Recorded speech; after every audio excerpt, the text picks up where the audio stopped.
Hello everyone, my name is Kumkum Gautam और आज हम पढ़ने वाले क्विक रिवीजन ऑफ हॉर्मोन्स। अगर मैं इसकी बात करती हूँ तो ये मैं बहुत क्विक रिवीजन कराने वाली हूँ, ज़्यादा डिटेल में बात नहीं करने वाली हूँ क्योंकि जो प्लस पे कोर्स चल रहा है वहाँ पे ये सब कुछ मैं करा रही हूँ। तो ये हॉर्मोन्स वाला जो है एक क्विक रिवीजन है जहाँ पे सब कुछ अच्छे से मैं समझा दूँगी तुमको, डोंट वरी। तो एक क्विक रिवीजन होगा, एक बहुत जल्दी वाला रिवीजन होगा।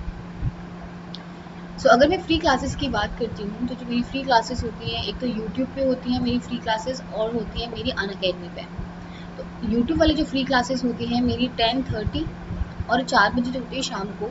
10:30 जो होती है वो मंडे टू फ्राइडे होती है और जो 4 बजे वाली क्लास होती है वो रेगुलर बेसिस पे रोज़ होती है। अगर अनअकैडमी की बात करती हूँ तो यहाँ पे जो मेरी क्लासेस होती हैं तो उसके लिए जब भी आपको क्लास ज्वाइन करनी है आप मुझे फॉलो कर सकते हैं।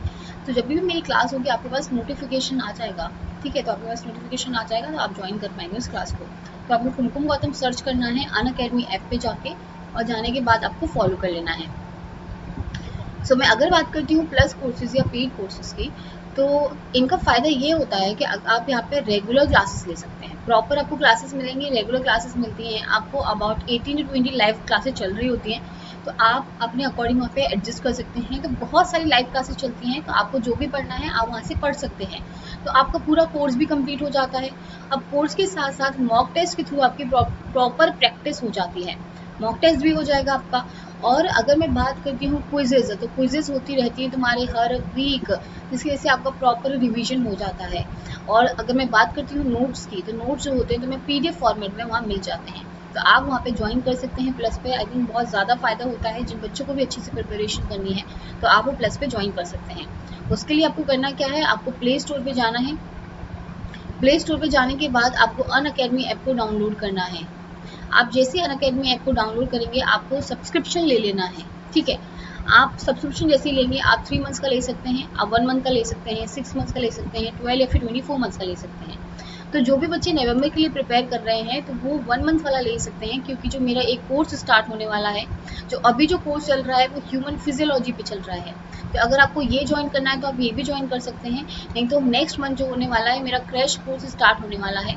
ये तुम्हारे यूट्यूब पे भी एक क्रैश कोर्स स्टार्ट होने वाला है और एक अनअकैडमी पे भी। तो जहाँ पे जितने इंपॉर्टेंट टॉपिक्स हैं हम वो कराने वाले हैं आपको, जिसकी वजह से आपका जो नेट जेआरएफ है वो इजीली क्लियर हो जाएगा। तो इजी क्लियर करने के लिए आपको क्या करना होगा, क्रैश कोर्स को अच्छे से ज्वाइन करना अगर चाहते हैं तो आप कर सकते हैं। आप 6 मंथ्स का ले सकते हैं, जो बच्चे आगे के लिए प्रिपेयर करने वाले हैं 12 मंथ्स का ले सकते हैं। 12 मंथ्स वाले में ये फ़ायदा होता है क्योंकि आपकी 6 मंथ्स वाले में भी तो बहुत रेगुलर क्लासेस होती है, तो कोर्स भी कंप्लीट हो जाता है।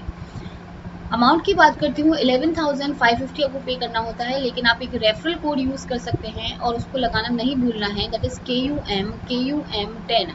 आप जैसे कुमकुम 10 यूज़ करेंगे आपको 10% ऑफ मिल जाएगा। अबाउट 10,395 आपको मिलता है, मतलब देना पड़ता है। 1 साल का अमाउंट है ये, 1 साल का अमाउंट है। तो आपको प्रोसीड टू पेमेंट करना है, उसके बाद आपको इंस्टेंट ऑफ मिलेगा। आप डेबिट कार्ड के थ्रू कर सकते हैं, आप ईएमआई के थ्रू कर सकते हैं। यहाँ पे नो कॉस्ट ईएमआई वाला ऑप्शन है, मतलब आपको जैसे मुझे इतने पैसे की ईएमआई देनी है तो आपको कोई इंटरेस्ट देने की ज़रूरत नहीं पड़ेगी, आपको एक्स्ट्रा अमाउंट देने की ज़रूरत नहीं पड़ती है। आप इतने ही पैसे इंस्टॉलमेंट में भी पे कर सकते हैं, थोड़े थोड़े करके आप पे कर सकते हैं। आप यूपीआई के थ्रू कर सकते हैं, आप वॉलेट के थ्रू कर सकते हैं, आप नेट बैंकिंग के थ्रू कर सकते हैं। तो ये सारे डिफरेंट मेथड हैं आप जिसके थ्रू पेमेंट कर सकते हैं। आपको करना क्या है, अनअकैडमी ऐप पे जाना है, CSI UGC नेट को सर्च करना है और सब्सक्रिप्शन ले लेना है। By applying a Kumkum 10 code 10 use करना है। उसके बाद 10% ऑफ लेना है और मेरे कोर्स के साथ साथ जितने भी CSI UGC के नेट के टीचर्स हैं आपको सबके कोर्सेज मिलते हैं। तो अगर आप चाहते हैं ज्वाइन करना तो आप इसको ज्वाइन कर सकते हैं। अब बात करते हैं एंडोक्राइन सिस्टम की। देखो, एंडोक्राइन सिस्टम जो है एक कलेक्शन ऑफ ग्लैंड्स है, ठीक है? जहाँ पे क्या होता है, तुम्हारा जितने भी हॉर्मोन्स होते हैं बेसिकली, तो मैं बात करती हूँ, तो ये तुम्हारे बॉडी के ग्रोथ को, मेटाबॉलिज्म को, डेवलपमेंट को, टिश्यू फंक्शन को, सेक्सुअल फंक्शन को, reproduction, sleep, mood among other things, तो इन सबको क्या करते हैं, रेगुलेट करते हैं। अगर हॉर्मोन्स अगर काम नहीं करेंगे तो तुम्हारी बॉडी का पूरा कंट्रोल एंड कोऑर्डिनेशन वाली जो चीज़ें हैं वो सारी हिल जाएंगी, वो अच्छे से काम नहीं कर पाएंगी। तो हॉर्मोन्स का बहुत इंपॉर्टेंट पार्ट प्ले होता है अगर मैं बात करती हूँ ह्यूमन बॉडी की, क्योंकि सारी जो चीज़ें हैं, तुम्हारे जो चेंजेस आते हैं वो हॉर्मोन्स की वजह से आते हैं। अगर एंडोक्राइन सिस्टम की बात करते हैं तो उसके भी जो ग्लैंड जो होती हैं उनको बोला जाता है एंडोक्राइन ग्लैंड। एक और ग्लैंड होती है which we called exocrine. Now difference क्या है एंडोक्राइन ग्लैंड में और एक्सोक्राइन ग्लैंड में अभी आगे पढ़ने वाले हैं। और उसके बाद हमें ये याद रखना है हम एंडोक्राइन सिस्टम पढ़ते क्यों हैं, क्योंकि हम एक हार्मोन की स्टडी कर रहे हैं, हम हार्मोन्स की स्टडी कर रहे हैं which is required for maintaining the body different different aspects like metabolism हो गया, ग्रोथ हो गया, डेवलपमेंट हो गया। तो ये जो एंडोक्राइन सिस्टम है एक कलेक्शन ऑफ ग्लैंड है, बहुत सारी इसके अंदर ग्लैंड्स आएंगे जो हार्मोन का सिक्रीशन करती हैं और ये जो हार्मोन्स हैं ये डिफरेंट डिफरेंट काम करते हैं। सो अगर मैं बात करती हूँ, पहले हम लोग डिफरेंस पढ़ लेते हैं, उसके बाद हम उस पर जाएंगे। अब एंडोक्राइन ग्लैंड और एक्सोक्राइन ग्लैंड में क्या डिफरेंस होता है। तुमने अगर देखा हो जो भी ग्लैंड जो हार्मोन प्रोड्यूस कर सकती है, जो हार्मोन बना सकती है, and the secretion of the hormones is transferred या फिर ट्रांसपोर्टेड, उसमें कोई डक्ट यूज नहीं करी जाती है, दीज आर डक्टलेस। जबकि वो ब्लड के थ्रू हम ट्रांसपोर्ट कर सकते हैं हार्मोन्स को, उसको बोला जाता है एंडोक्राइन ग्लैंड। एक्सोक्राइन ग्लैंड का मतलब क्या होता है, जैसे तुम समझो कि तुम्हारा पेनक्रियास ने कोई सिक्रीशन बनाया, तुम्हें पता है पेनक्रियाटिक जूस बनाया जाता है, तो पेनक्रियाटिक अगर जूस उसने बनाया है, वो जूस कैसे, अब जूस तो ब्लड में नहीं ट्रांसपोर्ट होने वाला है, उसके लिए क्या चाहिए होती है, डक्ट चाहिए होती है, डक्ट चाहिए होती है। तो exocrine gland are those gland which require a duct, जिन्हें डक्ट चाहिए, लेकिन एंडोक्राइन ग्लैंड्स को डक्ट नहीं चाहिए होती है, डक्टलेस होती हैं, ये तुम्हारे जो हार्मोन्स हैं तुम्हारे ब्लड में भी ट्रांसपोर्ट हो सकते हैं। एक ये फंक्शन हो गया। जो एंडोक्राइन ग्लैंड का जो सिक्रीशन होता है वो होता है हार्मोन, तो ये हार्मोन प्रोड्यूस करते हैं। लेकिन अगर मैं एक्सोक्राइन ग्लैंड की बात करती हूँ, they use to produce sweat, enzymes, mucus and sebum. तो बहुत कुछ जो चीज़ें तुम्हारी बॉडी में प्रोड्यूस होती है, सिक्रीशन बेसिकली जिन चीज़ों का होता है, स्वेट हो गया, तुम्हारा एंजाइम हो गया, तुम्हारे जूसेस हो गए, तो ये सारे किसमें आते हैं, एक्सोक्राइन ग्लैंड के सिक्रीशंस होते हैं जो तुम्हारे डक्ट के थ्रू ट्रांसपोर्ट होते हैं। Now, secreted product released directly into the bloodstream, eventually reaching the target organ. अगर मैं एंडोक्राइन ग्लैंड की बात करती हूँ तो क्या होता है कि तुम्हारा जैसे ये तुम्हारी सेल ने क्या करा, सीक्रेट करा इस हार्मोन को, ठीक है, ये जो ग्रीन ग्रीन वाला था इसको तुम्हारा सीक्रेट करा, और ये जो हार्मोन होता है तुम्हारा ब्लड में डायरेक्टली एंटर हो जाता है, उसको किसी डक्ट की ज़रूरत नहीं है, वो तुम्हारा ब्लड में एंटर हो जाएगा and can transport at different different site. जैसे इस पे आ गया तुम्हारे, इस वाले टारगेट सेल पे आ गया, तो वो ब्लड के थ्रू ही तुम्हारा ट्रांसपोर्ट हो जाएगा। They do not require a particular duct for carrying the hormone, कोई भी ऐसी पर्टिकुलर डक्ट नहीं चाहिए होती है कि तुम्हारे हार्मोन्स को लेकर जाएगी। They use to transport from the blood, तो ब्लड से ही वो ट्रांसपोर्ट हो जाते हैं to the different different target tissues. Okay, लेकिन अगर मैं एक्सोक्राइन की बात करती हूँ, so secretory product are released into an internal organ और the external surface through a duct. लेकिन ये जो जाएंगे तुम्हारे डक्ट के थ्रू ही जाने वाले हैं। एंडोक्राइन ग्लैंड के क्या तुम्हारे एग्जाम्पल्स हैं, थायराइड ग्लैंड हो गया, पैराथायराइड हो गया, ये हम सारे पढ़ने वाले हैं आज, पिट्यूटरी हो गया, एड्रिनल ग्लैंड हो गया, तो ये सारे के सारे जो बेसिकली तुम्हारे ये आते हैं तुम्हारे एंडोक्राइन ग्लैंड में। अब आते हैं एक्सोक्राइन ग्लैंड में। एक्सोक्राइन ग्लैंड की अगर मैं बात करती हूँ तो सराइवी ग्लैंड हो गया तुम्हारा, पैनक्रियासिस हो गया तुम्हारा, लिवर हो गया तुम्हारा, ब्रूनर्स ग्लैंड हो गया और ईसोफेगल जो ग्लैंड्स हो गया, तो ये सारे के सारे तुम्हारे आएंगे एक्सोक्राइन ग्लैंड में। अब एंडोक्राइन तुमने पढ़ लिया, तुमने एक्सोक्राइन पढ़ लिया, अब क्या होता है, हेट्रोक्राइन भी एक ग्लैंड होता है। हेट्रोक्राइन ग्लैंड का मतलब होता है एक ऐसी ग्लैंड जो तुम्हारा एक्सोक्राइन सीक्रेशन भी दे सकती है और जो तुम्हारा एंडोक्राइन सीक्रेशन भी दे सकती है। तो अगर दोनों का जो सीक्रेशन जो दे पाएगी उसको बोला जाएगा हेटेरोक्राइन ग्लैंड। अब इसमें एग्जाम्पल जो आता है वो तुम्हारा पेनक्रियास का आता है। तुम्हें पता होना चाहिए जो पेनक्रियास का अगर एंडोक्राइन फंक्शन देखा जाए तो तुम्हारा इंसुलिन सीक्रेट कर रहा है, तुम्हारा ग्लूकागॉन सीक्रेट कर रहा है। लेकिन अगर इसका एक्सोक्राइन फंक्शन देखा जाए तो एक्सोक्राइन फंक्शन में क्या होता है, ये तुम्हारा पेनक्रिएटिक जूस बना रहा होता है, ठीक है, पेनक्रिएटिक जूस बना रहा होता है which is alkaline in nature, alkaline nature का होता है, जो तुम्हारा स्टमक का जो एसिडिक जो एब्जॉर्प्शन आया हुआ होता है, जो तुम्हारा खाना डाइजेस्टेड वाला जो खाना आया हुआ आता है उसको न्यूट्रलाइज करने में हेल्प करता है in the small intestine. I think ये चीज़ पता होगी। तो ये जो पेनक्रिएटिक जो पेनक्रियास है ये तुम्हारा क्या करता है, ये तुम्हारा एंडोक्राइन फंक्शन भी शो करेगा और एक्सोक्राइन फंक्शन भी शो करेगा, इसलिए इसको बोला जाएगा हेटेरोक्राइन ग्लैंड। आई होप ये चीज़ समझ में आई होगी। नाउ अब क्या होता है, जो मेन सेंटर है, मतलब जहाँ से बेसिकली तुम्हारा ब्रेन का रीजन, जहाँ पे तुम्हारा बहुत ज़्यादा इंपॉर्टेंट फंक्शन हो जाता है, अगर मैं हार्मोन्स की बात करती हूँ, तो जो हार्मोन्स का रिलीजिंग है या फिर इनिबिशन है, वो सारा का सारा एक जगह रेगुलेट होता है ब्रेन में, और वो जो पार्ट होता है वो होता है तुम्हारा हाइपोथैलेमस। ना ये जो हाइपोथैलेमस है, एक स्मॉल रीजन है ब्रेन में, ये ब्रेन की जो बेस होता है वहाँ पे रहता है, और यहाँ के पास में एक इसके पिट्यूटरी ग्लैंड होती है, पास में पिट्यूटरी ग्लैंड होगी।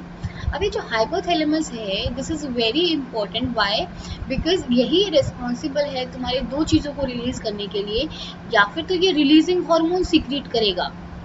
रिलीजिंग का मतलब क्या हुआ कि हमारी बॉडी में कुछ चीज़ को रिलीज होना था, कुछ हार्मोन को बनना था, उस टाइम पे वो रिलीजिंग हार्मोन सीक्रेट करेगा। लेकिन ये जो हाइपोथैलेमस है तुम्हारा इनिबिटरी हार्मोन भी सीक्रेट कर सकता है, कि वो पर्टिकुलर जो चीज़ें हैं उनको इनिबिट करने में भी हेल्प कर सकता है। तो हाइपोथैलेमस के पास एक ऐसी पावर है, ये एक ऐसा बॉस है, कि हो सकता है वो किसी पर्टिकुलर चीज़ के लिए साइन भी कर सकता है और उस साइन को रिजेक्ट भी कर सकता है। मतलब रिलीजिंग हार्मोन भी रिलीज कर सकता है और इनिबिटिंग हार्मोन भी रिलीज कर सकता है। तो इसके पास ये वाली पावर होती है। अगर हाइपोथैलेमस के बारे में थोड़ा बहुत पढ़ें, so plays a crucial role in many important function like releasing hormone. It use to regulate the body temperature, तुम्हारे बॉडी टेम्परेचर को रेगुलेट करता है, होम्योस्टेसिस को बेसिकली मेंटेन करने की पूरी कोशिश करता है hypothalamus. It maintain the daily physiological cycle, तुम्हारी डेली फिजियोलॉजिकल जो साइकिल है, तुम क्या करते हो, कब कैसे करते हो, तुम्हारी जो बॉडी होती है यूज टू हो जाती है, तो वो मेंटेन करके रखता है उस डेली फिजियोलॉजिकल साइकिल को।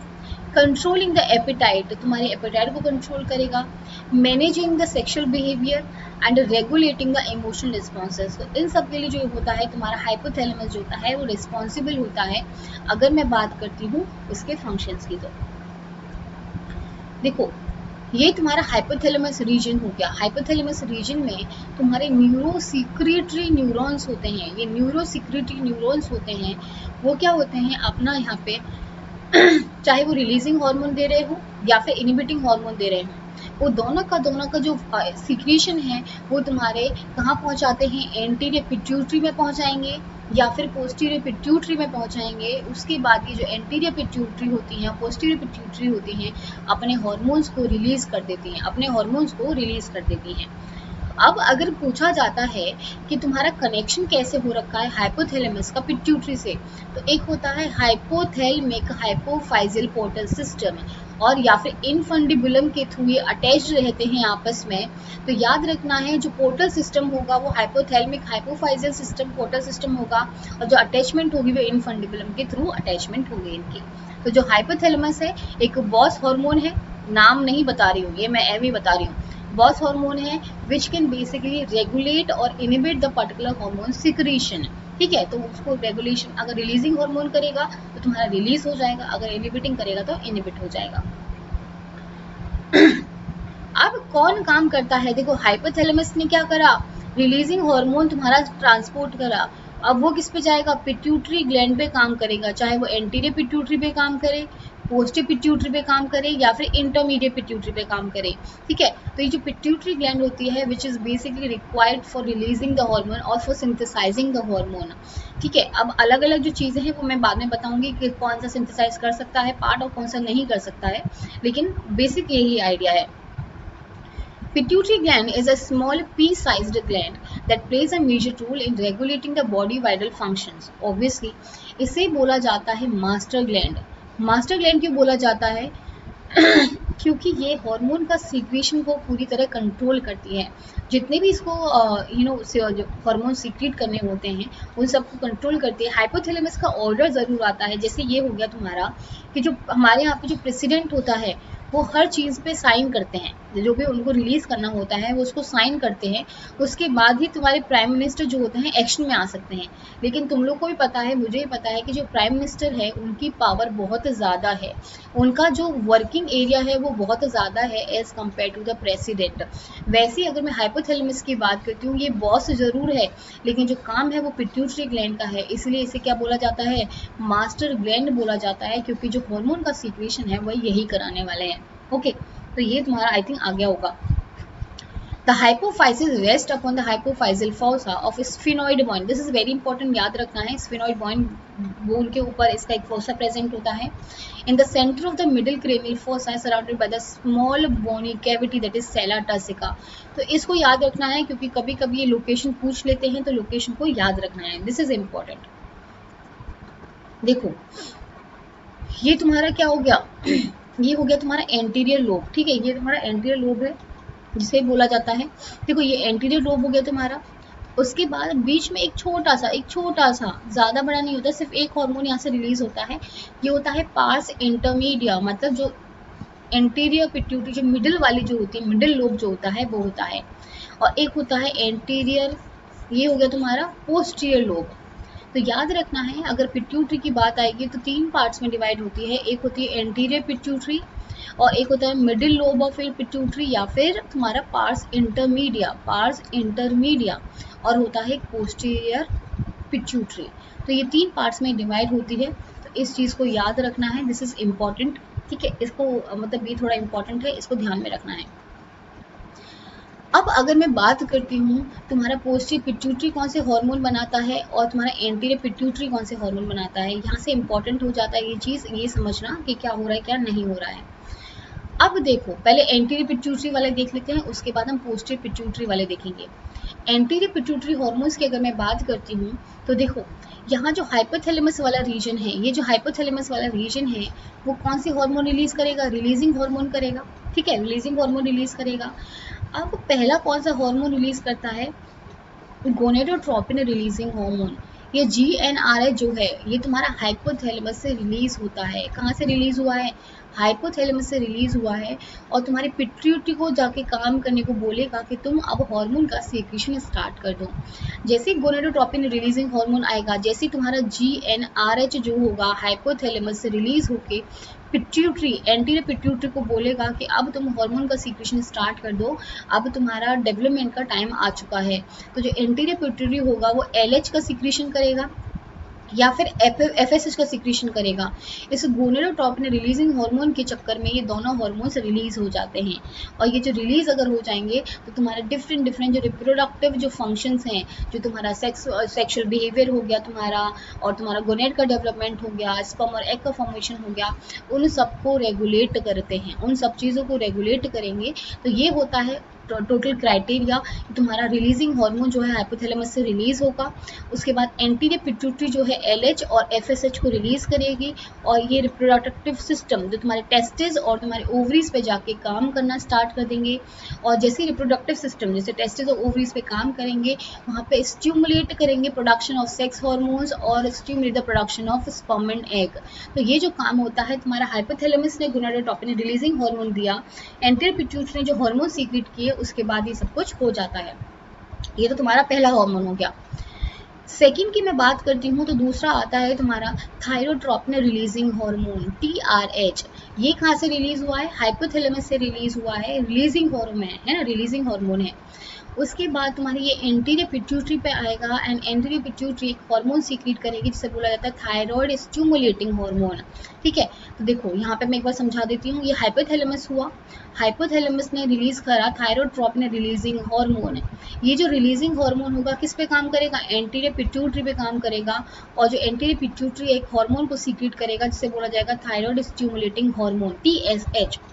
अब ये किस पे जाएगा, तुम्हारे थायराइड ग्लैंड पे जाएगा. ये थायराइड ग्लैंड पे जाएगा और तुम्हारा सिक्रेशन करवाएगा किसका, T3 और T4 का. अब T3 और T4 जो होते हैं जिस चीज़ के लिए रिक्वायरमेंट होती है वहाँ पे वो अपना काम करना स्टार्ट कर देंगे. सो वैसे देखो TRH रिलीज हुआ हाइपोथैलेमस से. हाइपोथैलेमस से रिलीज होने के बाद TSH जो हुआ रिलीज हुआ है कहाँ से, एंटीरियर पिट्यूटरी से. एंटीरियर पिट्यूटरी से रिलीज होने के बाद तुम्हारा थायराइड ग्लैंड पे जाएगा, काम करेगा, और वहाँ पे रिलीज करवाता है T3 और T4 को, जो स्टिमुलेट करते हैं release of thyroid hormone and it regulate the metabolism process. तो तुम्हारी मेटाबॉलिक प्रोसेस जो होती है उसको रेगुलेट करते हैं. अगर मैं बात करती हूँ थायराइड हार्मोन्स की, ठीक है, तो ये तुम्हारा सेकेंड हार्मोन हो गया. थर्ड वाला देखो थर्ड है that is prolactin releasing hormone. Prolactin releasing hormone जो होता है वो तुम्हारा हाइपोथैलेमस से रिलीज होगा and also can be inhibited by the prolactin inhibiting hormone. तो हो सकता है जो हाइपोथैलेमस है वो इनहिबिटिंग हार्मोन रिलीज कर दे, या फिर हो सकता है रिलीजिंग हार्मोन सिक्रीट कर दे। अगर वो रिलीजिंग करता है तो यहाँ से PRL फॉर्म होता है, कहाँ पे, एंटीरियर पिट्यूटरी में। उसके बाद तुम्हारी मेमोरी ग्लैंड पे जाएगा, दैट इज प्रोलैक्टिन है ये, ठीक है। प्रोलैक्टिन रिलीज होगा, मेमोरी ग्लैंड पे जाएगा, और मेमोरी ग्लैंड को क्या बोलेगा कि तुम मिल्क फॉर्मेशन को, मिल्क प्रोडक्शन को स्टार्ट कर दो। देखो, अगर प्रोलैक्टिन की बात होती है और ऑक्सीटोसिन की बात होती है, आई think I should erase this part, एक सेकेंड, जिसकी वजह से तुम्हें यहाँ पे मैं एक बार फिर से बता दूंगी।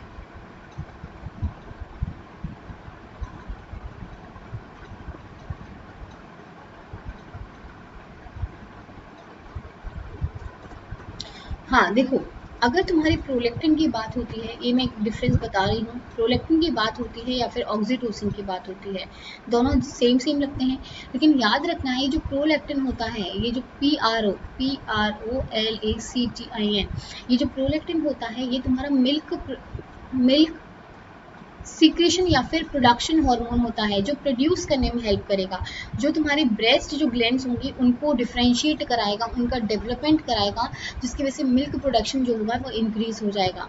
लेकिन अगर ऑक्सीटोसिन की बात होगी, तो वो क्या करता है, तुम्हारा यहाँ पे मिल्क लेक डाउन हार्मोन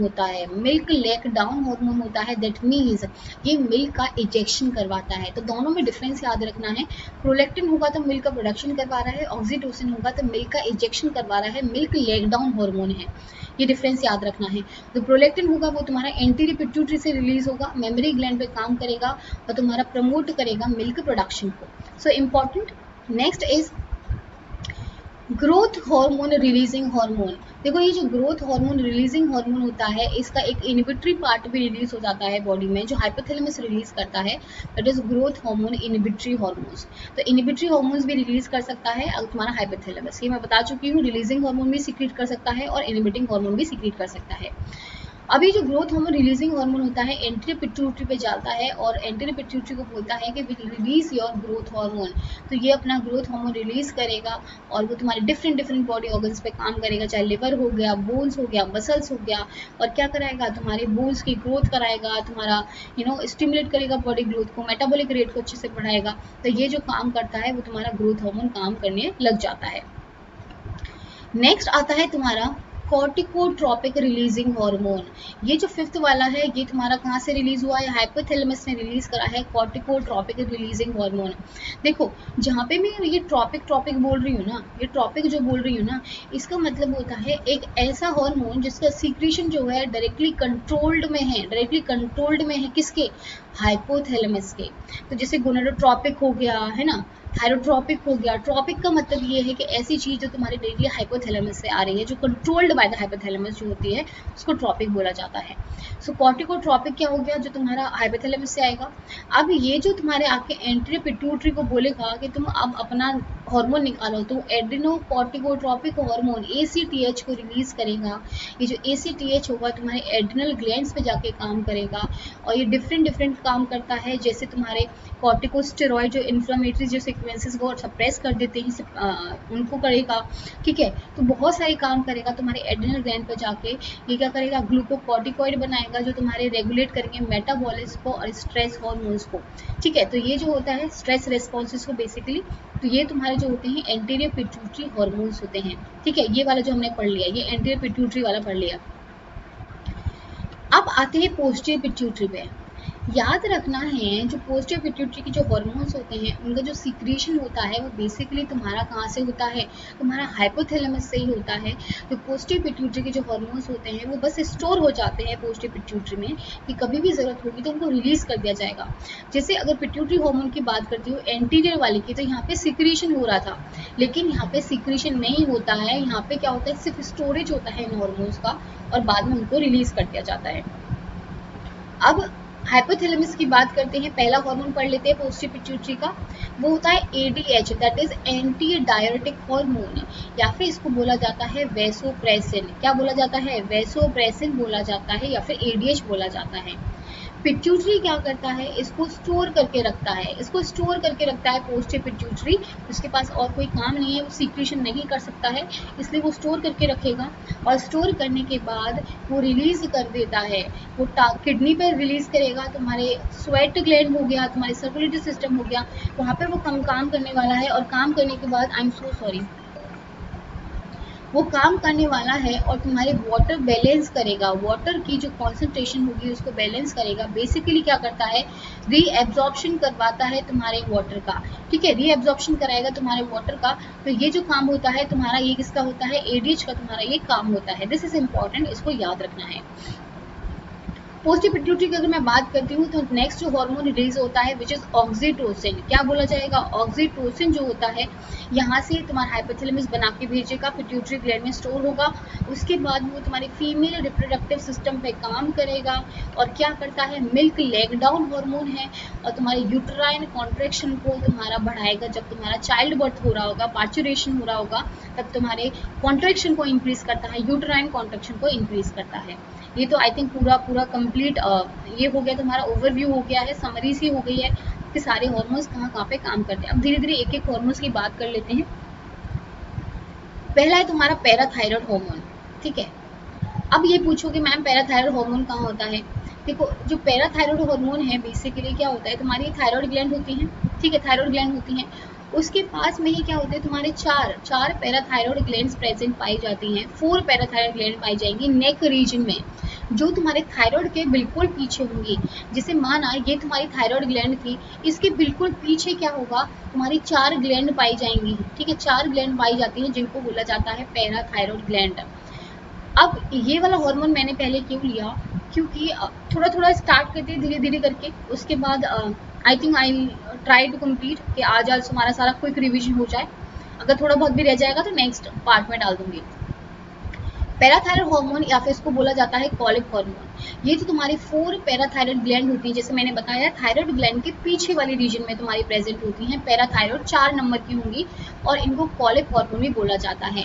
देखो पैराथायरॉयड का क्या फंक्शन होता है, ये तुम्हारे कैल्शियम लेवल को मेंटेन करके रखते हैं, कैल्शियम लेवल को मेंटेन करके रखते हैं। आज हम छोटे छोटे वाले हार्मोन्स पढ़ने वाले हैं, ज़्यादा बड़े वाले हार्मोन नहीं पढ़ने वाले हैं। वो हम मैं टाइप 2 जो पार्ट 2 बना दूंगी, उसमें तुम लोग सेकंड वाले हार्मोन का एक बार रिवीजन कर लेना।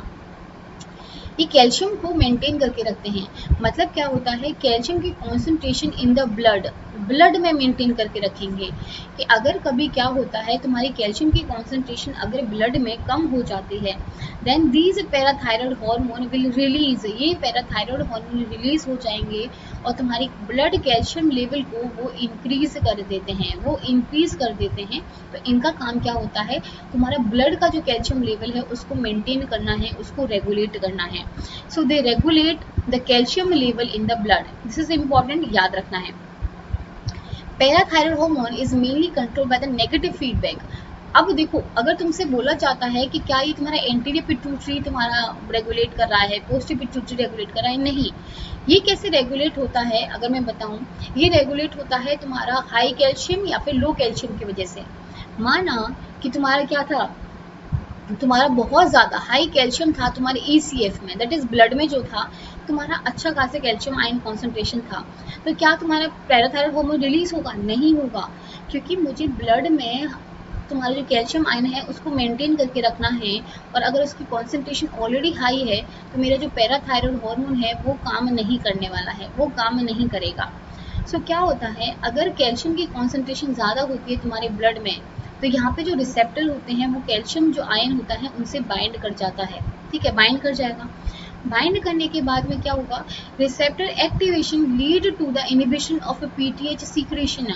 और उसे जैसे ही पता चल जाता है कि बाहर जब मैं ब्लड में देख रहा हूँ तो मेरे पास कैल्शियम ही कैल्शियम है, तो जिसकी वजह से क्या होगा, वो PTH हार्मोन क्या होगा, वो वहाँ पे रिलीज नहीं होगा, उसका इनिबिशन होकर रखेगा कि तुम्हारी अभी कोई ज़रूरत नहीं है, कैल्शियम बहुत बड़ा है बाहर। और अगर हमारे पास बहुत सारा खाना है तो हम सोचते हैं कि हम क्यों जाएंगे ना बाहर, तो वैसे क्या होता है, ये PTH हार्मोन समझता है कि कैल्शियम तो बहुत पड़ा है, मेरे पास बहुत पैसा है, मुझे कुछ नहीं करने की ज़रूरत, तो PTH हार्मोन क्या करता है, आराम कर रहा होता है, वो इनिबिशन खुद को करवा लेगा और वो आराम करेगा। तो ये जो PTH हार्मोन है वो तुम्हारा रिलीज नहीं होगा, वो कोई काम नहीं करेगा, वो सिर्फ तुम्हें रिलैक्स करेगा, वो अपना बस काम करके शांति से बैठा रहेगा।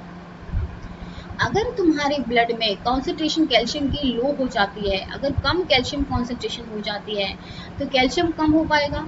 अगर कम होगा तो वो तुम्हारे रिसेप्टर से प्रॉपरली बाइंड नहीं कर पाएगा, उस एफिशिएंसी से बाइंड नहीं कर पाएगा जो यहाँ पे कर रहा था। ठीक है, अगर ये बाइंड नहीं कर पाएगा तो मतलब पीटीएच को फिर लगेगा कि अरे अब तो मेरा आराम तो बेकार हो गया, अब तो मुझे जाके काम करना पड़ेगा। तो वो अब काम करना स्टार्ट करेगा और जो वेसिकल्स में जो तुम्हारे पीटीएच हॉर्मोन्स थे वो तुम्हारे रिलीज हो जाएंगे, और रिलीज होने के बाद क्या करेगा, वो तुम्हारी कैल्शियम आयन की कॉन्सेंट्रेशन को इंक्रीज कर देता है ब्लड में। ठीक है, ब्लड में फिर कॉन्सेंट्रेशन को इंक्रीज करने के लिए सारे के सारे हथकंडे अपनाएगा और उसकी ब्लड की कैल्शियम कॉन्सेंट्रेशन को फिर से तुम्हारा क्या कर देगा, नॉर्मल कर देगा, उसको पूरी तरह रेगुलेट कर देता है। तो ये तो काम होता है तुम्हारा पैराथायरॉयड का काम होता है। देखो, नेगेटिव कंट्रोल का मतलब यही हो गया, कैल्शियम कॉन्सेंट्रेशन अगर कम होगी तो वो रिलीज हो जाएगा, अगर हाई होगी तो वो रिलीज नहीं होगा। लो कैल्शियम आयन जो होगा कॉन्सेंट्रेशन, वो पैराथायरॉयड हार्मोन को सीक्रेशन स्टार्ट करेगा। आई होप ये चीज समझ में आई होगी। अब एक और चीज यहीं से पढ़ लेते हैं। अब क्या होता है, जो पीटीएच हार्मोन होता है, क्योंकि अब उसको ब्लड की कैल्शियम कॉन्सेंट्रेशन इंक्रीज करनी थी, मतलब पैराथायरॉयड हार्मोन को कैल्शियम आयन की कॉन्सेंट्रेशन इंक्रीज करनी थी, तो वो क्या करता है, ये जो तुम्हारी बोन्स होती है ना, बोन्स, उनका रिजॉर्प्शन कराता है, वहां से कैल्शियम को निकालेगा, उसके अंदर से कैल्शियम के स्टोर को निकालेगा और कैल्शियम को रिलीज करवाएगा। कहाँ पे, ब्लड में रिलीज करवा देगा। ठीक है, ब्लड में रिलीज करवा देगा। और ये तुम्हारे के पॉजिटिव आयन का भी यहाँ पे यूरिन में निकलवाना स्टार्ट करता है, उसको भी निकलवाना स्टार्ट कर देता है। तो ये जो दो काम होते हैं बेसिकली, ये तुम्हारे पीटीएच हार्मोन के काम होते हैं। एक इम्पॉर्टेंट हार्मोन होता है जो बिल्कुल इसके अपोजिट काम करता है, विच इज कैल्सीटोनिन। तो अभी बात कर लेते हैं इस चीज की। ये जो कैल्सीटोनिन हार्मोन होता है, ये क्या करता है तुम्हारा, ये तुम्हारा जो ब्लड वाला कैल्शियम है ना, जो ब्लड वाला कैल्शियम है, इसको कम करने की कोशिश करता है और ये बोन वाले कैल्शियम को इंक्रीज करने की कोशिश करता है। तो कैल्सीटोनिन का मतलब क्या होता है, तुम्हारे बोन का कैल्शियम को इंक्रीज कर रहा है और ब्लड के कैल्शियम को डिक्रीज कर रहा है। तो तुम देख रहे होगे कि ये जो पीटीएच था तुम्हारे बोन से कैल्शियम को लेके आ रहा है, लेकिन जो कैल्सीटोनिन है ये तुम्हारे कैल्शियम को सीधा का सीधा बोन में फिर से ट्रांसपोर्ट कर रहा है। तो जो कैल्सीटोनिन है वो तो बोन में कैल्शियम को डालता है और जो पीटीएच है वो बोन से कैल्शियम को निकाल के ब्लड में डालता है। तो इन दोनों का बिल्कुल अपोजिट फंक्शन होता है, तो इसको वैसे ही याद रखना है, वेरी इंपॉर्टेंट। एक और विटामिन डी है, वो भी तुम्हारा कैल्शियम का कॉन्सेंट्रेशन अच्छे से बना के रखती हैं, क्योंकि ये तुम्हारा इंपॉर्टेंट होती है बोन्स के लिए। तो यहाँ पे जो इंटेस्टाइन होती है वहाँ से विटामिन डी का जो सिलेक्शन, विटामिन डी क्या करता है, कैल्शियम को रिलीज कर पाएगा और तुम्हारे ब्लड की कैल्शियम को रेगुलेट करने की कोशिश करेगा। जहाँ से तुम्हारा कैल्सीटोनिन क्या करेगा, उसको बोन में ले जाएगा, अगर बोन का कम हो गया है तो बोन को ले जाएगा, और पीटीएच क्या करेगा, अगर तुम्हारा ब्लड का कम हो गया तो बोन में से निकाल के फिर तुम्हारा ब्लड में डाल देगा। तो ये सारा काम जो होता है तुम्हारे इन सारे हार्मोन्स का होता है कैल्शियम का रेगुलेशन करने का। ठीक है, आई होप ये चीज समझ में आई होगी। अब बात कर लेते हैं गोनाडोट्रोपिन रिलीजिंग हार्मोन की। गोनाडोट्रोपिन रिलीजिंग हार्मोन में जो आता है, जैसे मैंने तुम्हें बता दिया कि एंटी पिट्यूटरी पे जाएंगे, तुम्हारा एलएच रिलीज करवाएंगे और एफएसएच रिलीज करवाएंगे। Very important, very very important. अब तुम्हें पता होना चाहिए एलएच का काम क्या होता है, एफएसएच का काम क्या होता है। तो एलएच और एफएसएच का काम क्या होता है और इनकी डेफिनेशन क्या होती है, ये होते हैं ल्यूटेनाइजिंग हार्मोन। अगर एलएच की बात करती हूँ, ल्यूटेनाइजिंग हार्मोन होते हैं, और अगर एफएसएच की बात करती हूँ, इसका मतलब होता है follicle stimulating hormone. Follicle stimulating hormone इनको बोला जाता है। अच्छा, पहले पढ़ लेते हैं मेल वाला। ठीक है, मेल वाला पार्ट पढ़ लेते हैं कि मेल में क्या होता है। देखो, तुम्हारे हाइपोथैलेमस था, हाइपोथैलेमस ने रिलीज करा gonadotropin releasing hormone, that is GnRH को रिलीज करा। ठीक है, ये जीएनआरएच रिलीज होगा और तुम्हारे एंट्री पिट्यूटरी पे काम करने वाला है। And they use to release two hormones. ये कौन कौन से होते हैं, तुम्हारा LH which is the luteinising hormone and FSH which is follicle stimulating hormone. अब ये जैसे दोनों के दोनों रिलीज होते हैं, तुम्हारी जो टेस्टिस की दो इम्पॉर्टेंट सेल्स होती हैं, एक होती हैं तुम्हारी लिडिक सेल्स, ये टेस्टिस है, ये तुम्हारी लिडिक सेल होती हैं, और एक होती हैं सर्टोली सेल्स। ये क्या करवाते हैं, ये क्या करवाएंगे, तुम्हारा टेस्टोस्टेरोन का रिलीज करवाएंगे और इनबिन का रिलीज करवाएंगे। जो टेस्टोस्टेरोन होता है विच इज रिक्वायर्ड फॉर, किसके लिए रिक्वायरमेंट होगा, सेकेंडरी सेक्सुअल कैरेक्टरिस्टिक के लिए रिक्वायरमेंट होती है टेस्टोस्टेरोन की। और जो इनिबिन होता है वो तुम्हारा इनिबिट करता है यहाँ पे बेसिकली एफएसएच का सीक्रेशन और ईस्ट्रोजन का सीक्रेशन को इनिबिट करके रखता है कि मेल्स में जो ईस्ट्रोजन का सीक्रेशन है वो ज़्यादा इंक्रीज ना हो जाए, उस चीज़ को भी ये मेंटेन करके रखेगा। तुम्हें पता होना चाहिए जो किडनी है वहाँ पे भी एंड्रोजन का फॉर्मेशन, सॉरी ईस्ट्रोजन का फॉर्मेशन होता है थोड़ा बहुत, जिसकी वजह से जो फीमेल्स में, सॉरी जो मेल्स में है वो फीमेल वाले कैरेक्टरिस्टिक ना आ जाए, इसलिए इनिबिन जो होता है उसको इनिबिट करके रखता है, उसका कॉन्सेंट्रेशन को ज़्यादा इंक्रीज नहीं होने देता है। अगर मैं फीमेल्स की बात करती हूँ तो फीमेल्स में क्या होता है, जो हाइपोथैलेमस होता है वो गोनेडोट्रोपिन रिलीजिंग हार्मोन सीक्रेट करेगा। ये जो गोनेडोट्रोपिन रिलीजिंग हार्मोन होता है वो तुम्हारे एंटीरियर पिट्यूटरी पे जाके फंक्शन करेगा और एफएसएच और एलएच का रिलीज करवाता है, ठीक है, जैसे उसमें करवा रहा था वैसे। अब अगर ओवरी में बात करती हूँ तो ओवरी की दो सेल्स होती हैं, एक होती हैं ग्रेनुलोसा सेल्स, ठीक है, ग्रेनुलोसा सेल्स, और एक होती है थीका सेल्स, ठीक है, थीका सेल्स, इनके ऊपर जो होंगी थीका सेल्स।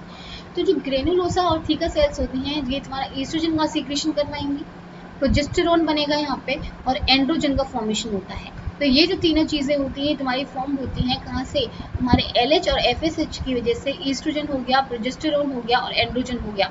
तो ये तीन हार्मोन जो होते हैं फीमेल में बन रहे हैं और जो मेल में बन रहे थे वो तुम लोगों ने देख लिए, ठीक है। तो ये सब तुम्हारा है फीमेल और मेल का। अब ल्यूटनाइजिंग हार्मोन के बारे में ज़्यादा हम वैसे डिटेल में नहीं पढ़ने वाले हैं, बस थोड़ी चीज़ें बता देती हूँ। देखो जो लिडिक सेल्स होती हैं वो तुम्हारा एलएच बेसिकली ये तुम्हारे फीमेल्स में भी काम करता है और तुम्हारे मेल्स पे भी काम करता है। लेकिन अगर मैं बात करती हूँ ल्यूटनाइजिंग हार्मोन की तो इसका जो नेचर है वो याद रखना है एक तो, ठीक है। और ये होता है तुम्हारा गैमीट रिलीजिंग फैक्टर, मतलब ये गैमीट को रिलीज करवाता है। तो इस चीज़ को याद रखना है, जब एलएच का कॉन्सेंट्रेशन बहुत ज़्यादा हाई हो जाता है, बहुत ज़्यादा हाई हो जाता है, एक सर्ज प्रोड्यूस हो जाता है। फीमेल्स में बेसिकली बात करती हूँ 14th डे पे, 14th डे ऑफ जो तुम्हारी साइकिल होती है, ओवेरियन जो साइकिल है 14th डे पे क्या होता है, तुम्हारा ओव्यूलेशन होता है। ओव्यूलेशन का मतलब होता है तुम्हारा जो एग है वो रिलीज होता है, वो एग जो है वो रिलीज होता है फ्रॉम द ओवरी, ओवरी से रिलीज होगा और वेट करेगा कि वहाँ पे स्पर्म आएगा, उसको फर्टिलाइज करेगा। तो याद रखना है जो एलएच का जो सर्च है, जो एलएच का जो बहुत ज़्यादा इंक्रीमेंट हो जाता है एट अ 14th डे पे जैसे होगा तुम्हारा ओव्यूलेशन हो जाएगा और जो एग है वो रिलीज हो जाता है ओवरी से, और वो रिलीज होने के बाद तुम्हारा अगर फर्टिलाइजेशन हो जाता है तो वेरी मतलब अच्छी बात है, नहीं होता है तो बाद में क्या होता है तुम्हारा मेंस्ट्रुएशन वाला प्रोसेस उसको फॉलो करता है, ठीक है। तो एलएच का सर्ज याद रखना है, दिस इज वेरी इंपॉर्टेंट। एक ग्राफ के थ्रू मैं समझाने वाली हूँ कि कैसे होता है कैसे नहीं होता है। एफएसएच की अगर मैं बात करती हूँ तो एफएसएच जो होता है उसे बोला जाता है gametic kinetic factor. Gametic kinetic factor का मतलब होता है वो तो तुम्हारा रिलीज करवा रहा था, ये जो एफएसएच कराता है ये तुम्हारा मूवमेंट कराता है, तुम्हारे ग्रोथ कराता है बेसिकली। ये तुम्हारे छोटे छोटे जो हमारे ग्रेफिन फॉलिकल्स थे उनको बड़े बड़े फॉलिकल्स में, मैच्योर फॉलिकल में कन्वर्ट करेगा, उसके बाद फाइनली तुम्हारे ग्रेफिन फॉलिकल्स में कन्वर्ट कर देता है तुम्हारा एफएसएच। तो बहुत इंपॉर्टेंट काम करता है एफएसएच। और ईस्ट्रोजन भी तुम्हारा इसके साथ ही हेल्पफुल रहेगा। तो जो ईस्ट्रोजन होता है तुम्हारा ग्रेफिन फॉलिकल फॉर्मेशन में हेल्प करेगा। अब क्या होता है, ये जो ईस्ट्रोजन तुम्हारा फॉर्म हो गया, ये एफएसएच जो फॉर्म हो गया, ये तुम्हारा कब सिंथेसाइज्ड होता है, ये भी तुम्हारा एलएच के साथ सिंथेसाइज्ड होता है, लेकिन इसका जो कॉन्सेंट्रेशन है सर्ज नहीं जाता है, ये बहुत बहुत नॉर्मल तुम्हारा मेंटेन रखेगा अपने आप को। लेकिन अगर जो एलएच होता है वो पूरा का पूरा ऐसे इंक्रीज हो जाता है, ठीक है। तो ये जो एफएसएच होता है वो ज़्यादा का ज़्यादा फॉर्म नहीं होता है as compare to the LH. LH का तो पूरा पीक चला जाता है, पूरा पीक चला जाएगा। तो इसको ये याद रखना है, gametic kinetic factor stimulate the spermatogenesis और oogenesis in the graafian follicles, जैसे मैंने ये बताया, ठीक है। और promote the secretion of oestrogen. तो ये दो तीन चीज़ें याद रखनी है एफएसएच के हिसाब से, दीज आर इम्पोर्टेंट। एक बार इसको समझा देती हूँ। देखो क्या होता है तुम्हारा, पहले होता है तुम्हारा प्राइमरी छोटे छोटे फॉलिकल्स, देखो प्राइमोडियल फॉलिकल्स है, ये छोटे छोटे फॉलिकल्स हैं, प्राइमोडियल फॉलिकल्स हैं। फिर क्या होता है तुम्हारा प्राइमरी ओवम बनेगा, ठीक है, ओवम बन गया और तुम्हारे जो फॉलिकल्स हैं वो डेवलप करना स्टार्ट करेंगे, ये बड़ा, ये थोड़ा और बड़ा, ये थोड़ा और बड़ा, ये तुम्हारे डेवलपिंग फॉलिकल्स हैं। उसके बाद तुम्हारा जब सेकेंडरी ओवम बन जाता है, जो सेकेंडरी ओवम बन जाता है उसको बोला जाता है mature Graafian follicles, mature Graafian follicles बोला जाएगा। उसके बाद क्या होता है, तुम्हारा ओव्यूलेशन वाला प्रोसेस होता है। ओव्यूलेशन वाले प्रोसेस में क्या होगा, तुम्हारा जो एग है, ये जो एग था वो रिलीज हो गया। रिलीज होने के बाद जो तुम्हारा बच जाता है, जो फॉलिकल बच जाता है, वो क्या होता है, तुम्हारा कॉर्पस ल्यूटियम। अब तुम्हें याद होना चाहिए, जो कॉर्पस ल्यूटियम है ये तुम्हारा बनाने वाला है progesterone. Progesterone is required for maintaining the pregnancy. तो जो प्रोजेस्टेरॉन जो होता है वो कॉर्पस ल्यूटियम से तुम्हारा सीक्रेट होगा। अगर तुम्हारी फर्टिलाइजेशन नहीं होता है, अगर स्पर्म और ओवम नहीं मिलते हैं, तो कॉर्पस ल्यूटियम जो होता है वो कन्वर्ट हो जाता है कॉर्पस एल्बिकन्स में। ठीक है, एक बॉडी बन जाती है, जो पूरा का देखो, पूरा का पूरा इसका फ्लूइड जो है वो निकल चुका है, तो वो कॉर्पस एल्बिकन्स बन जाता है। तो ये जो काम हो रहा है तो तुम्हारी ओवरी में हो रहा होता है। अब आता है फंक्शन ऑफ टेस्टोस्टेरोन, थोड़ा बहुत ये पढ़ लेते हैं, उसके बाद या फिर साइकिल को पहले कंप्लीट करा देती हूँ, उसके बाद हम उसको पढ़ेंगे। देखो, अगर इस साइकिल की बात करती हूँ तो यहाँ पे याद रखो, अच्छा सॉरी एक सेकेंड, हाँ यहाँ पे याद रखो, ये तुम्हारा फॉलिकुलर फेज है, ये तुम्हारा ल्यूटियल फेज है। तो इसको याद कैसे रखना है, तुम्हें याद रखना है पहले फॉलिकल फॉर्म होते हैं। ठीक है, फॉलिकल फॉर्म होने के बाद 14 डे पे क्या होता है, ओव्यूलेशन वाला फेज आता है। उसके बाद क्या होता है, तुम्हारा कॉर्पस लूटियम बनता है, दैट इज लूटियल फेज, लूट लिया उसको, लूटियल फेज बन जाता है। तो ऐसे याद रखना है, पहले फॉलिकल फेज आ रहा है, फिर ओव्यूलेशन हो रहा है, फिर तुम्हारा लूटियल फेज आ रहा है। ये तीन को याद रखना है, बिल्कुल दिमाग में ध्यान रखना है। ओव्यूलेशन कब हो रहा है, 14th डे पे हो रहा है ओव्यूलेशन, और जो लूटियल फेज होता है 28 डेज तक चलता है, 28 डेज तक चलता है। तो 0 to 14, 14 to 8, 28। तो ये 28 की जो तुम्हारी ओवरियन साइकिल है, इसको याद रखना है। This is very important, very very important. इसको पूरा समझाने की कोशिश करती हूँ। देखो, पहले क्या होता है, हाँ यहाँ पे तुम देखो, ओवेरियन साइकिल में तुम्हारा पहले छोटा सा प्राइमोडियल फॉलिकल था, फिर थोड़ा थोड़ा ये ग्रो हुआ है, फिर थोड़ा थोड़ा ग्रो हुआ है। अब ग्रो होने के बाद तुम्हारा ग्रेफियन फॉलिकल बन गया है, ग्रेफियन फॉलिकल बन गया है। और 14th डे पे क्या हो गया, इसका ओव्यूलेशन हो गया है, ओव्यूलेशन हो गया 14th डे पे। उसके बाद क्या होता है, तुम्हारा ओवा तो निकल जाता है, बेचारा रह जाता है क्या, कॉर्पस लूटियम रह जाता है। अब ये कॉर्पस लूटियम बेचारा क्या करे, अगर फर्टिलाइजेशन नहीं हुआ है, अगर फर्टिलाइजेशन हो जाता तो अलग बात होती, तो फर्टिलाइजेशन नहीं हुआ है तो वो थोड़ा थोड़ा धीरे धीरे कम होता जाएगा, और लास्ट में क्या बना देगा, कॉर्पस एल्बिकन्स फॉर्म कर देगा। तो ये तो पहले ये ओवेरियन साइकिल को पूरा वैसे याद रखो।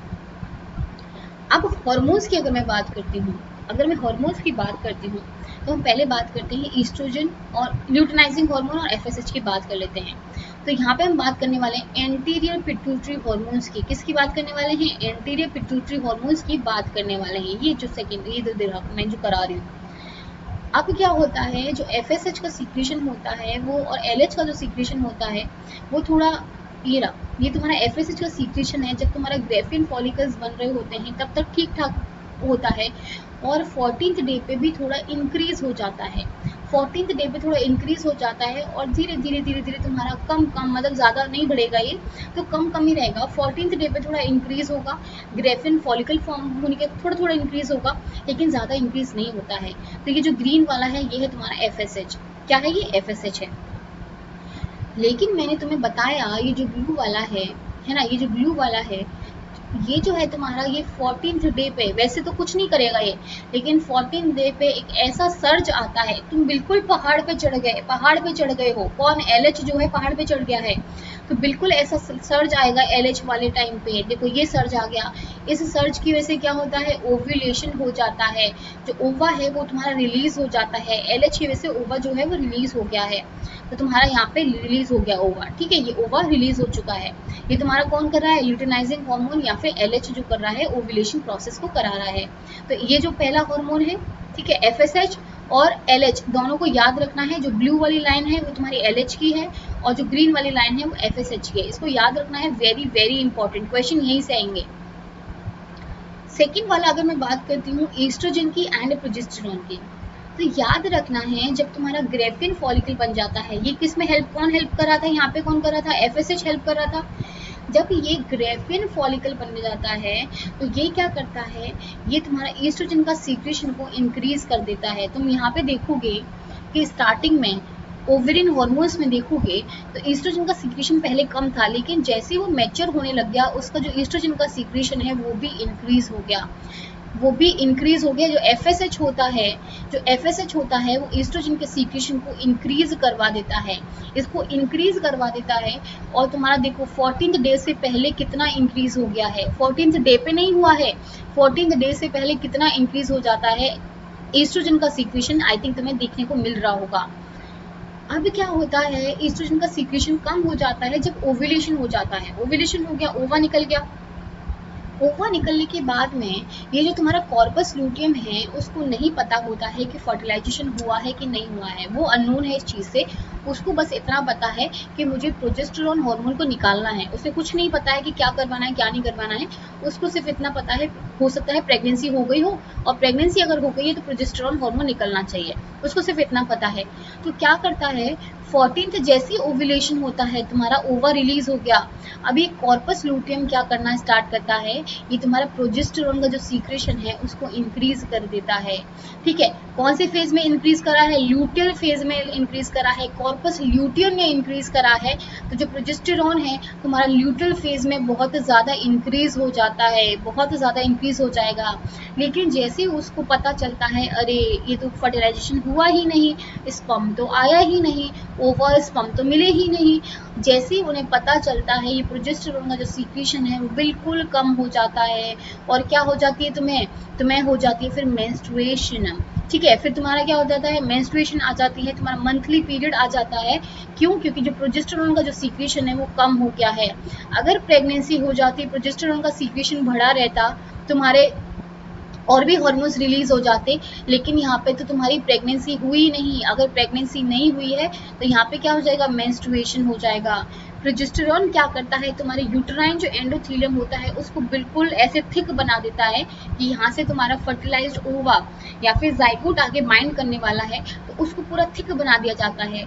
लेकिन जैसे ही उसका ये जो इल्यूजन है वो टूटता है कि तुम्हारा फर्टिलाइजेशन तो हुआ ही नहीं, स्पर्म तो आया ही नहीं, तो क्या होता है, जो थिक वाली जो एंडोमेट्रियम लेयर थी वो बिल्कुल टूट जाती है। और वो जैसे ही टूटेगी तुम्हें पेन होगा, तुम्हारा मेंस्ट्रुएशन मतलब तुम्हारा ब्लड निकलेगा। तो इसीलिए तुम्हारा यहाँ पे क्या हो जाता है, मेंस्ट्रुएशन हो जाता है, क्योंकि प्रोजेस्टेरॉन का जो सीक्रेशन है वो कम हो जाता है। तो ये आई होप ये दोनों चीज़ें समझ में आई होंगी। Very very important. Follicular phase में क्या हो रहा है, ईस्ट्रोजन का सीक्रेशन ज़्यादा हो रहा है और एफएसएच खूब बन रहा है। जब 14th डे ओव्यूलेशन होता है तुम्हारा क्या बनता है, एलएच का सीक्रेशन सबसे ज़्यादा हाई होगा। ल्यूटियल फेज में अगर मैं बात करती हूँ तो तुम्हारा प्रोजेस्टेरॉन का सीक्रेशन टॉप पे होता है, हाई होता है। तो इस चीज़ को याद रखना है। अगर मैं बॉडी टेम्परेचर की बात करती हूँ तो स्टार्टिंग में जब 14th डे से ओव्यूलेशन से पहले तुम्हारा 36 डिग्री ऐसा कुछ मेंटेन रहता है, 36.5 ऐसा कुछ मेंटेन रहता है। लेकिन जैसे ही तुम्हारा ओव्यूलेशन होता है, जैसे तुम्हारा ओव्यूलेशन हो जाता है, तुम्हारा जो बॉडी का टेम्परेचर है वो भी इंक्रीज हो जाता है। देखो इतना इंक्रीज हो जाएगा। उसके बाद जैसी मेंस्ट्रुएशन हो जाएगी फिर से तुम जो बॉडी का टेम्परेचर है वो नॉर्मल हो जाता है। ठीक है, तो ये चीज़ें याद रखनी है कि क्या कब हो रहा है, दिस इज इम्पॉर्टेंट। ये सारी की साइकिल इतनी इंपॉर्टेंट है कि यहाँ से अगर क्वेश्चन बनेंगे तो यहीं से बन जाएंगे। और मैं आज क्वेश्चंस नहीं कर पा रही हूँ क्योंकि एक बहुत क्विक रिवीजन था और ये प्लस का एक कोर्स है जो चल रहा है मेरा, तो इसलिए मैं उसका एक तुम्हें ओवरव्यू दे रही थी। तो इसके क्वेश्चन एक बार ट्राई करना। और ये मैंने तुम्हें अनअकैडमी की जो फ्री क्लासेस होती है, स्पेशल क्लासेस होती है, उस पर भी कराया हुआ है। तो अगर तुम्हें यहाँ पे कुछ नहीं मिलता है तो वो वाली क्लासेस देख लेना तुम एक बार, तो वहाँ पे तुम्हें क्वेश्चंस मिल जाएंगे। तो वो क्वेश्चंस करने की ट्राई करना कि तुमसे वो क्वेश्चंस हो रहे हैं या नहीं हो रहे हैं। चलो एक बार इनका फंक्शंस पढ़ लेते हैं, उसके बाद आई थिंक मुझे लग रहा है कि ये वाली क्लास यही ओवर करनी पड़ेगी। तो पार्ट फर्स्ट आज इतना ही करेंगे, उसके बाद नेक्स्ट पार्ट में मैं सारे के सारे तुम्हें और भी हार्मोन्स जो होंगे वो धीरे धीरे कराती रहूँगी। फंक्शन ऑफ टेस्टोस्टेरोन की अगर मैं बात करती हूँ तो तुम्हारे सेकेंडरी सेक्सुअल कैरेक्टरिस्टिक को जो मेंटेन करके रखता है, जैसे बियर्ड हो गया, मस्टेचेस हो गया, तुम्हारे जो बॉयज़ की जो मसल्स होती हैं उन सबको मेंटेन करके रखता है। स्पर्मेटोजेनेसिस कराता है, इरिथ्रोपोइसिस कराता है। इरिथ्रोपोइसिस क्या होता है, इरिथ्रोपोइसिस एक ऐसा फॉर्मेशन होता है जहाँ पे तुम्हारे आरबीसीज की फॉर्मेशन हो जाती है। ठीक है, और ऑल्सो ये जो इनिबिन होता है, जो टेस्टिस जो तुम्हारा इनिबिन जो रिलीज करता है, ये इनिबिन क्या करता है, तुम्हारे एफएसएच की सीक्रेशन को थोड़ा कम करता है, उसको इनिबिट करता है उसके सीक्रेशन को। तो ये भी याद रखना है, क्वेश्चन में कभी भी पूछा जा सकता है। ईस्ट्रोजन कौन सा हार्मोन है जो बेसिकली फीमेल्स में काम कर रहा था। देखो जितने भी तुम्हारा टेस्टोस्टेरोन हो गया, ईस्ट्रोजन हो गया, एंड्रोजन हो गया, ये सारे के सारे जो हार्मोन्स हैं तुम्हारे स्टेरॉयडल नेचर के हैं। स्टेरॉयडल नेचर के हैं। दैट मीन्स इन्हें बनाने वाला कौन है? इन्हें बनाने वाला है कोलेस्ट्रॉल। जो कोलेस्ट्रॉल होता है वो इन सारे हार्मोन का सीक्रेशन करवाता है, और जो तुम्हारा एग्डायोसोन हार्मोन होता है उसका भी यही सीक्रेशन करता है। तो ये बहुत सारे जो हार्मोन हैं तुम्हारे कोलेस्ट्रॉल से फॉर्म होते हैं, तो इनको याद रखना है। कोलेस्ट्रॉल अब बहुत बेसिक, बहुत बहुत ज़्यादा इंपॉर्टेंट चीज़ है, तो इसको याद रखना है। ये बेसिकली तुम्हारे स्टेरॉइड हार्मोन है जो तुम्हारा ग्रेफिन फॉलिकल्स को मैच्योर कराने में हेल्प करता है। ये तुम्हें पता है, पहले प्राइमोर्डियल होता है, फिर थोड़ा थोड़ा मैच्योर होगा, फिर लास्ट में जाके ग्रेफिन फॉलिकल बन जाता है। तो तुम्हारा ये ईस्ट्रोजन का काम होता है। It's secretion is stimulated by the LH of the pituitary gland. Yes. और अगर तुम्हें बात करती है कि इंपॉर्टेंट चीज़ की बात करती हूँ कि जैसे फीमेल्स होती हैं बेसिकली, कि उनका क्या होता है जब उनका मेनोपॉज हो जाता है, मतलब जब तुम्हारी ये साइकिल नहीं फॉर्म होती है, तुम्हारा मेंस्ट्रुएशन नहीं होता है, जब तुम्हारा ईस्ट्रोजन का जो सीक्रेशन हो जाता है, क्योंकि वहाँ पे ओवेरियन फॉलिकल्स जो होंगे वो डेवलप नहीं होंगे, तो मतलब वहाँ पे ईस्ट्रोजन नहीं फॉर्म होने वाला है। जब तुम्हारा ईस्ट्रोजन का कॉन्सेंट्रेशन कम हो जाता है बॉडी में, तो क्या होता है, तुम्हारा जो बोन है, ठीक है, वो लॉस होना स्टार्ट हो जाती है।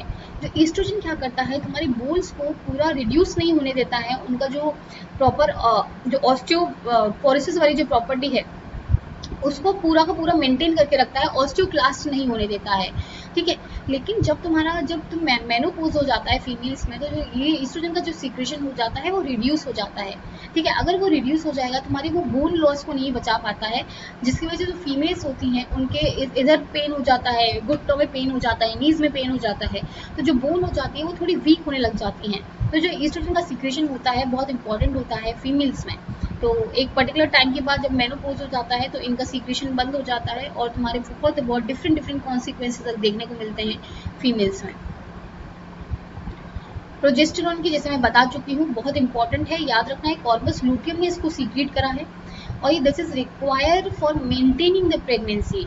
तो प्रेगनेंसी को मेंटेन किया जाता है, तो अगर प्रेगनेंसी हो जाती है तो तुम्हारा प्रोजेस्टेरॉन बनेगा, बनता ही रहेगा, और तुम्हारा प्रेगनेंसी को मेंटेन करेगा। लेकिन जब प्रेगनेंसी नहीं होती है तो इसका जो सीक्रेशन हो जाता है कम हो जाता है, और कम होने की वजह से क्या हो जाता है, मेंस्ट्रुएशन हो जाता है। तो ये चीज़ याद रखनी है। In women, progesterone levels are relatively low during the pre-ovulatory phase। ये बता चुकी हूँ, जो पहला वाला फेज होता है वहाँ पे तुम्हारा कम होगा, ठीक है। और उसके बाद राइज आफ्टर द ओव्यूलेशन, और जो 14th डे हो जाता है उसके बाद तुम्हारा जो प्रोजेस्टेरोन का सीक्रेशन हो जाता है वो इंक्रीज हो जाता है, और फिर से कम हो जाएगा जब तुम्हारा कौन सा फेज आएगा, मेंस्ट्रुएशन वाला जो फेज आएगा, तो तुम्हारा वहाँ पे बिल्कुल कम हो जाएगा। तो इस चीज़ को याद रखना है। तो इसका ल्यूटल फेज में जो होता है इसका सीक्रेशन बहुत ज़्यादा इंक्रीज हो जाता है। आई थिंक एक ये वाला हार्मोन भी पढ़ लेते हैं, इतना आज मैं तुम्हें काफ़ी कुछ पढ़ाने में। चलो प्रोलेक्टिन एक बार पढ़ लेते हैं। देखो प्रोलेक्टिन जैसे मैंने बताया था, एक लैक्टोजेनिक हार्मोन है, एक ल्यूट्रोपिक हार्मोन है, या फिर मेमोट्रोपिक हार्मोन है, ठीक है।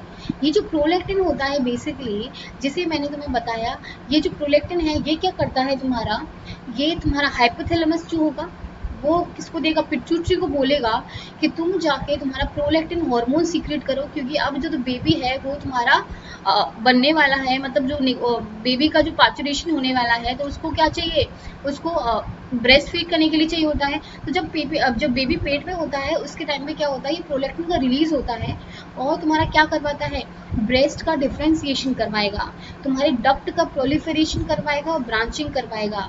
ये जो ग्लैंडुलर टिश्यूज हैं, यहाँ पे जो ग्लैंड्स होंगी जो तुम्हारा ये मिल्क का सीक्रेशन करती हैं, उनका भी तुम्हारा डेवलपमेंट करवाता है, मिल्क प्रोटीन सिंथेसिस करवाएगा, ठीक है। लैक्टोजेनिक एंजाइम सिंथेसिस करवाएगा, जो तुम्हारा जो मिल्क बनाने में जो हेल्प करने वाली हैं, उन्हें एंजाइम का सीक्रेशन इंक्रीज करवाता है, तुम्हारा मेमोरी ग्लैंड का सीक्रेशन इंक्रीज करवाता है, मिल्क प्रोडक्शन करवाता है। ये मिल्क लेक डाउन हार्मोन नहीं है, ये मिल्क का सिर्फ प्रोडक्शन करवा रहा है, वो तुम्हारे ब्रेस्ट का डेवलपमेंट कर रहा है प्रॉपरली, जिसकी वजह से जो मिल्क प्रोड्यूसिंग जो ग्लैंड्स हैं वो अच्छे से फॉर्म हो पाए, और तुम्हारा जो मिल्क प्रोडक्शन है वो इंक्रीज हो पाए। तो प्रोलेक्टिन को याद रखना है कैसे हो रहा है, हाइपोथैलेमस से पिट्यूटरी में आएगा, पिट्यूटरी कौन सी, एंटीरियर पिट्यूटरी में, उसके बाद प्रोलेक्टिन पे काम करेगा, पिट्यूटरी जो होगा प्रोलेक्टिन को रिलीज करेगा, और ये तुम्हारे सारे काम कराएगा। एक इम्पॉर्टेंट क्वेश्चन आता है, जो डोपामीन होता है बेसिकली क्या करता है, इसकी जो सीक्रेशन होता है उसको कम कर सकता है, इसकी सीक्रेशन को कम कर सकता है। तो डोपामीन को याद रखना है यहाँ पे, जिससे थोड़ा बहुत इंपॉर्टेंट हो जाता है अगर मैं बात करती हूँ इस पॉइंट ऑफ व्यू से। तो आज जो मैंने हॉर्मोन्स कराए, आई थिंक 3 हॉर्मोन्स कंप्लीट करा दिए हैं। तो ये हॉर्मोन्स को याद रखना है, 3 या 4 जितने भी कराए हैं। नेक्स्ट पार्ट में मैं और भी कंप्लीट कराने की कोशिश करूँगी। तो आई थिंक ये बहुत ज़्यादा क्विक था, ज़्यादा मैंने डीप में प्रॉपर्ली नहीं पढ़ाया है, लेकिन एक क्विक रिविजन था जो तुम्हें ये सिर्फ बताना था कि प्लस का ये वाला कोर्स चल रहा है तो तुम वहाँ पे ज्वाइन कर सकते हो। और आई होप ये हार्मोन्स तुम्हारे थोड़े बहुत दिमाग में गए होंगे। वैसे मैंने ट्राई किया है, जो गोनेडोट्रोपिन रिलीजिंग वाले हार्मोन है उसको एक बार ट्राई करना, खुद से बहुत ज़्यादा इंपॉर्टेंट है, बहुत ज़्यादा इंपॉर्टेंट है वो वाले हार्मोन्स। और पैराथायरॉइड हार्मोन को भी एक बार देखना, क्वेश्चंस ट्राई करना उसके, तो बहुत ज़्यादा इंपॉर्टेंट हो जाता है। और हम बाद में पढ़ेंगे फिर कभी, तो मतलब मैं पार्ट 2 बना दूंगी, डोंट वरी, पार्ट 2 बना दूंगी, वहाँ पे तुम्हारा ये कंप्लीट कर दूंगी। और तो कल जो तुम्हारी क्लासेस आने वाली हैं, तुम्हारा जो कैंसर जो मैंने कराया था, एक बार उसका क्विक रिवीजन है, उसको देख लेना जाके। जिस बच्चे ने भी वो कैंसर वाली क्लासेस देखी है, तो अगर वो ये वाली क्लासेस देख लेगा तो उसका रिवीजन हो जाएगा। और जिन्होंने वैसे नहीं देखा है तो वो वैसे रिवीजन के फॉर्म में उनको पढ़ लें, और जिसकी वजह से क्या होगा, आपका अच्छे से रिवाइज हो जाएगा। और क्योंकि पेपर आने वाला है नवंबर में, ठीक है, नवंबर में तुम्हारा एग्जाम आ गया है। अगर मैं यूट्यूब की बात करती हूँ तो यहाँ पे एक क्रैश कोर्स रिलीज हो रहा है तुम्हारे लिए। अगर क्रैश कोर्स रिलीज हो रहा है दैट मीन्स तुम्हें जितना इंपॉर्टेंट मैटर चाहिए था वो सारा का सारा तुम्हें मिलने वाला है मंडे से, ठीक है, प्रॉपर अब मिलेगा।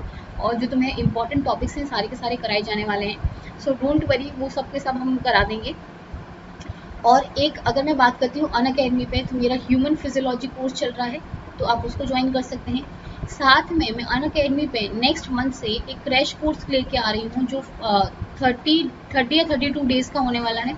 इसमें क्या होगा, हम सारे के सारे इंपॉर्टेंट टॉपिक्स भी कवर करने वाले हैं, और टॉपिक्स के साथ में हम उसके क्वेश्चंस भी करने वाले हैं, जो तुम्हारे आने वाले चांसेस ज़्यादा होंगे। तो तुम अगर चाहते हो तो तुम अनअकैडमी पे भी ज्वाइन कर सकते हो, और अगर तुम्हें यहाँ से पढ़ना है तो यहाँ से पढ़ सकते हो। तो तुम्हारा यहाँ से मतलब जो पढ़ाऊँगी वो अलग होगा, वहाँ पे भी थोड़ा अलग होगा। तो तुम्हें अगर ज्वाइन करना है तो तुम ज्वाइन कर सकते हो।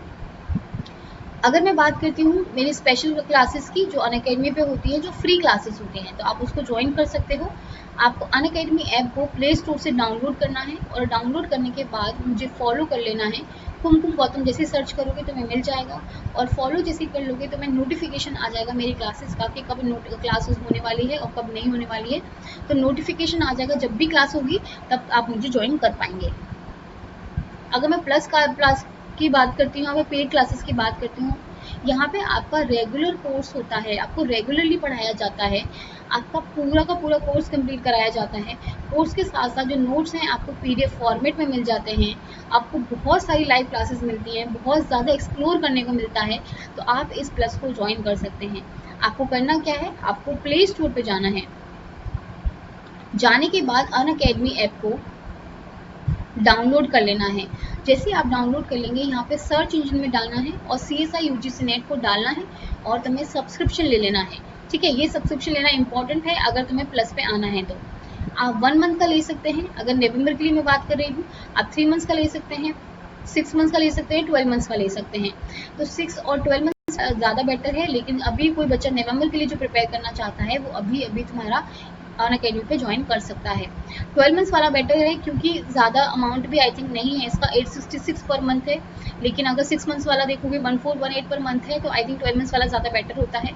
इसमें आपका रेगुलर क्लासेस चलेंगे, आपको प्रॉपर कोर्स कंप्लीट कराया जाएगा, आपको जो नोट्स है PDF फॉर्मेट में मिल जाते हैं। तो मेरी क्लासेस भी रोज़ होती हैं, तो आप वहाँ पे ज्वाइन कर सकते हैं। आपको जो अमाउंट पे करनी होती है अबाउट 11,550 आपको पेमेंट करनी होती है।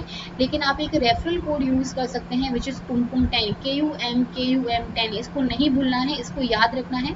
उसके बाद आपको 10% ऑफ मिल जाएगा, और अबाउट 10,395 को पे करना होगा 1 साल का। ये 1 साल का अमाउंट है बेटा, 10,000 है सिर्फ। आई थिंक ज़्यादा अमाउंट भी नहीं है। तो मैं अगर ज्वाइन करना है, तो मैं अच्छे से प्रिपरेशन करनी है, तो आप इसको ले सकते हैं। उसके बाद आपको करना है प्रोसीड टू पेमेंट। आपको इंस्टेंट 10% ऑफ मिलेगा। आप जो पेमेंट है वो डेबिट कार्ड के थ्रू कर सकते हैं, क्रेडिट कार्ड के थ्रू कर सकते हैं, EMI के थ्रू कर सकते हैं। यहाँ पे नो कॉस्ट EMI वाला ऑप्शन है, मतलब आपको कोई भी इंटरेस्ट देने की ज़रूरत नहीं होती है। आप 10,395 जो है आप इंस्टॉलमेंट में भी पे कर सकते हैं, इनको इंस्टॉलमेंट में भी पे कर सकते हैं अगर आप चाहते हैं। तो आप पेमेंट जैसे यूपीआई हो गया, वॉलेट हो गया, नेट बैंकिंग हो गया, तो आप कैसे भी कर सकते हैं, आपकी इच्छा है कि आपको कैसे करनी है। आपको करना क्या है, अनअकैडमी ऐप पे जाना है, CSI UGC नेट को सर्च करना है और सब्सक्रिप्शन ले लेना है। और सब्सक्रिप्शन ले लेना है आपको बाय अप्लाइंग अ कुमकुम 10। जैसे आप कुमकुम 10 अप्लाई करेंगे, ये नहीं भूलना है, KUM 10। कुमकुम 10 अप्लाई करने से क्या होगा, आपको 10% ऑफ मिलेगा।